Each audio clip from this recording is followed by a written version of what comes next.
जब रूह निकलती है तो इंसान कामिना खुल जाता है। होंठ किसी भी कीमत पर आपस में चिपके हो है रह नहीं सकते। रूह पीर को खींचती हो ही ऊपर की तरफ आती है। जब फेफड़ों और दिल तक रूह खींच ली जाती है और इंसान सांस एक ही तरफ यानी बाहर ही चलने लगती है, ये वो वक्त होता है जब चंद लम्हों में इंसान शैतान और फरिश्तों को दुनिया में अपने सामने देखता है। एक तरफ इब्लीस इसके कान में कुछ मशवरे देता है तो दूसरी तरफ इसकी ज़बान इसके अमल के मुताबिक कुछ अल्फाज अदा करना चाहती है। अगर इंसान नेक हो तो इसका दिमाग इसकी ज़बान को कलिमा शहादत की हिदायत देता है। अगर इंसान काफिर हो, बददीन, मुशरिक या दुनिया परस्त होता है तो इसका दिमाग कंफ्यूजन और एक अजीब हैबत का शिकार होकर शैतान के मशवरे की पैरवी करता है और बहुत ही मुश्किल से कुछ अल्फाज ज़बान से अदा करने की भरपूर कोशिश करता है। ये सब इतनी तेजी होता है कि दिमाग को दुनिया की फजूल बातों को सोचने का मौका ही नहीं मिलता। इंसान की रूह निकलते हुए एक जबरदस्त तकलीफ ज़हन महसूस करता है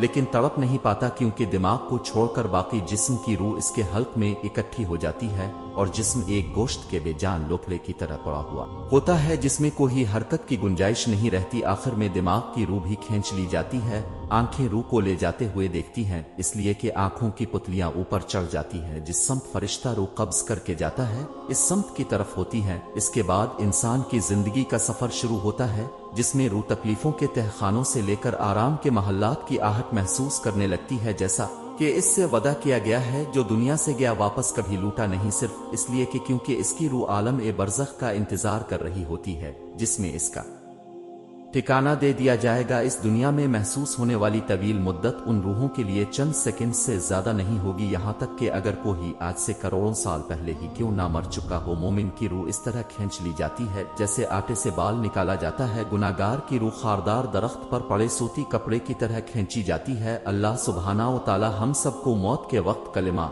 नसीब फरमाकर आसानी के साथ रूह कब्ज फरमा और नबी पाक का दीदार नसीब फरमा। आमीन या रब अल आलमीन।